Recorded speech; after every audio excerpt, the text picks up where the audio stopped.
Xbox is doing terribly these days. Yeah, that's right. The company's recent earnings announcement revealed a 7% drop in gaming revenue. And that's really not even the worst of it. Welcome to Inside Games Daily, the only gaming news show brave enough to say maybe the best days of Xbox are ahead of us. Yeah, and it's not just that. Oblivion Remastered, still in bad shape. The devs from Crimson Desert each got a nice little bonus in their paycheck recently. And Warhorse, that gave you Kingdom Come Deliverance 2, is teasing a new big RPG that may or may not be Lord of the Rings. Just keep listening. We'll get to it. Wow, that sounds exciting. Also, Lawrence is away today. He's taking a much-needed break.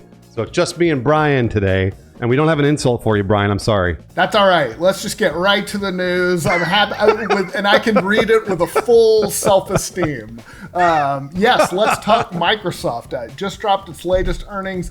The Xbox numbers, like we said, not great, especially when you go outside of the good old US. So for the first 3 months, first quarter of 2026, Xbox hardware revenue fell a whopping 33% compared to last year, while content and services dipped 5%, and then overall gaming revenue down 7%. So yes, not good at all. Yeah, part of the hardware drop comes after Microsoft raised prices on the Xbox Series X and S consoles in the US last year, but Xbox also has a demand problem, especially overseas. Yeah, I found an interesting quote from a Japanese developer who worked on Sakuna of Rice and Ruin, and they said that smaller studios can't afford to bring Xbox games when the audience isn't there. Basically, he said, in Japan, the console's not even stocked in major retail stores. So, yeah, that makes sense why they wouldn't want to develop for it then.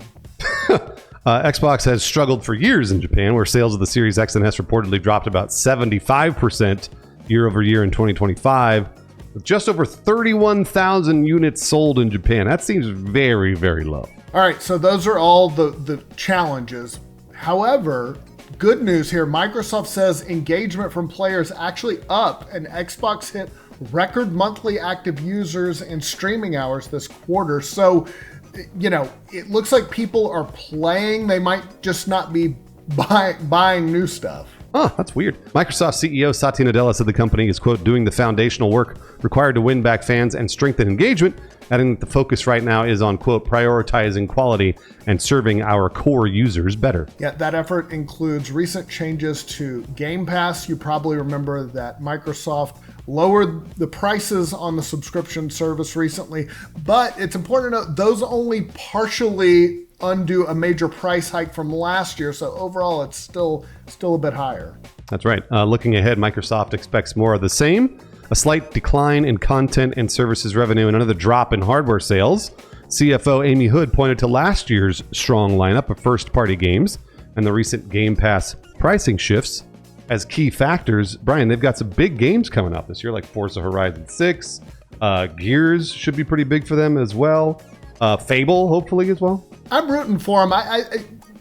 Gaming always does better when there are a lot of big players. So I'm hoping they pick it up. And as we all know, Xbox leadership has been shaken up. You saw the departures of top executives, Phil Spencer and Sarah Bond leaving, and Microsoft Gaming being folded back under the Xbox name, with executives saying that they want a renewed focus on core players, affordability, and long-term growth. So we will see what happens. Yeah, the new Xbox CEO, Asha Sharma, is getting a lot of positive buzz around the internet, too. People are very excited about her.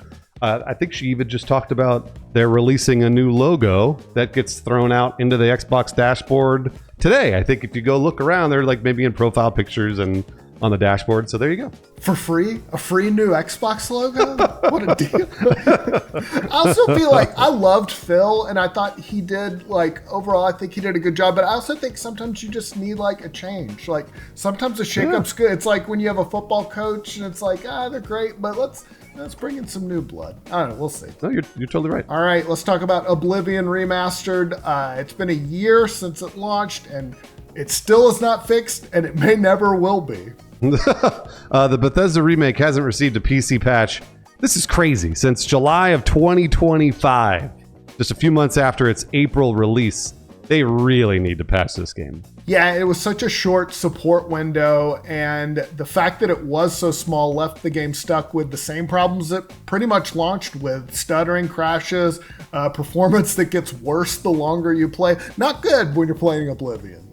The Digital Foundry crew re-examined the game and found those issues are still very much intact, with gameplay ranging from mildly annoying to practically unplayable, depending on your tolerance for technical hiccups. They said part of the problem is how the game was built, layering the original game's architecture inside an Unreal Engine 5 front end, which apparently puts heavy strain on both CPUs and GPUs. The bigger issue now is the lack of updates, which means that more fixes may not be coming. That is not encouraging that the last patch was in July 2025.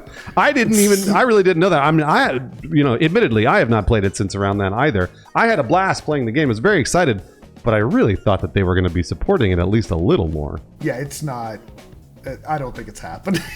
I really don't. Jeez, that's crazy. That's crazy. All right, and moving on, Crimson Desert is a hit. It's a smash hit, and now its developers getting a nice little bonus to go along with the little guys in the trenches are getting a little cut of the pie. Yeah, that's great. The game has sold more than 5 million copies, and developer Pearl Abyss is celebrating by giving every employee a 5 million won bonus. So that's about $3,400 US each.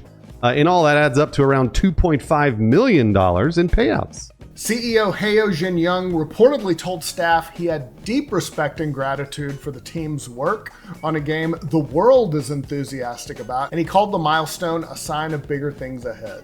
The success has also drawn attention at the national level. South Korean Prime Minister Kim Min-seok praised the game for being built in-house using Pearl Abyss's own tech and for incorporating Korean cultural elements, saying it opens, quote, a new chapter in K content. Yeah, and it just got its biggest patch so far. It added difficulty settings, storage improvements, and new pets. So yeah, I still need to play it, but everybody says it's great. And it is kind of a turn for Korean games, which I feel like are usually kind of grindy MMOs or mobile or so this is just a good first person game.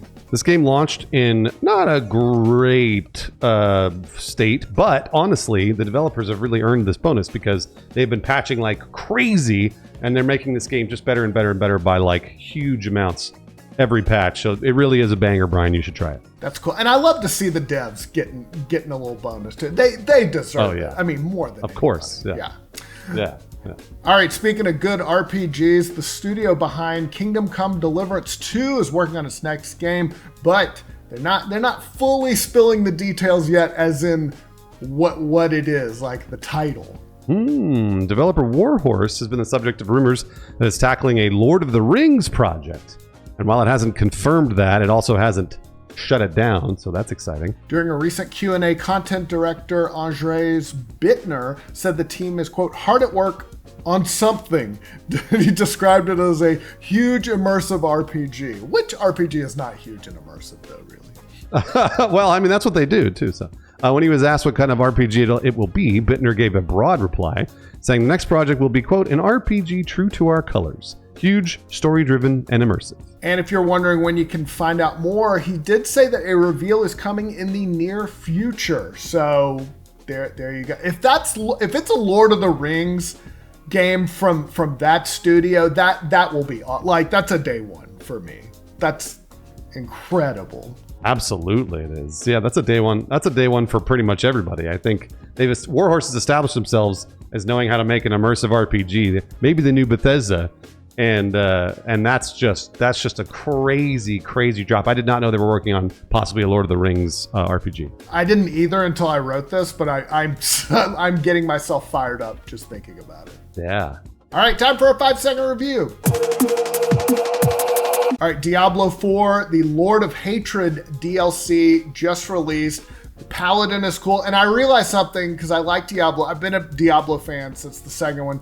I don't normally like scary games, but this made me realize if it's scary from a distance, like a bird's eye view, I'm fine. Not scary at all. It's just a lot of little characters doing gross things to each other. That's totally fine. I mean, I guess you're brave. I don't know what to say about that. It's a video game. Like, if a dude barfs worms onto me up close, that's scary. If I'm up in a helicopter, like, oh, yeah, that's kind of cool. Let's move on to the upcoming games for this week. First up, Prime Monster, a card-based political roguelike about surviving in a parliament of literal monsters. Fight for votes, break rules, weather scandals, and force through absurd laws to keep the top job in this democratic dystopia of truly monstrous proportions. Comes to PC May 4th. All right, next up, Motor Slice. Parkour through the ruins of a megastructure. Climb massive bosses and hunt down every construction equipment in this slice-of-life action adventure with immaculate vibes. It comes to PS5, Xbox Series X and S, and the PC May 5th. Up next is Amber Spire, a science fantasy dice city builder. Construct buildings, manage resources, and build in harmony with an alien ecology. Beneath the glow of a gas giant, Amber Spire will grow and prosper into a flourishing city atop the ruins of an abandoned moon. Comes to PC May 6th. Mixtape. On their last night together, three friends embark on one final adventure. Play through a mixtape of memories set to the soundtrack of a generation. Comes to PS5, Xbox Series X and S, Switch 2, and the PC May 7th. Up next is War Drum. Lead a tribal war band and time your attacks to the beat of the war drum in this tactical turn-based roguelite. Forge a path across a harsh fantasy world full of rhythm magic, face death, and strengthen your warriors until you have the power to destroy the dark sorcery infecting the lands. Comes to PC May 7th. And last but certainly not least, Hellbreak is a fast-paced roguelite survivor-like FPS where I can't do the voice that long, where you fight through escalating waves in brutal arenas in hell, build powerful loadouts, earn favor from demon lords to unlock new gear, and climb the leaderboards for your salvation. Comes to PC May 8th.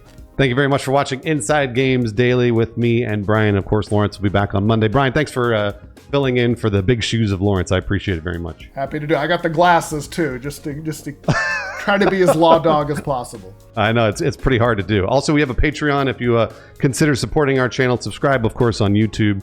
Like and leave comments if you ever want to on YouTube. But also, we have a Patreon. If you want to support our Patreon there, you can do whatever you'd like in terms of a monthly fee. If you are like, man, I really like these guys, hopefully they'll continue making content. Well, we will if you support us. Also, Lawrence posts all of our content for free on Patreon, and I don't know if he'll do it today since he's out, but he does post a free meme on our Patreon pretty much every day as well.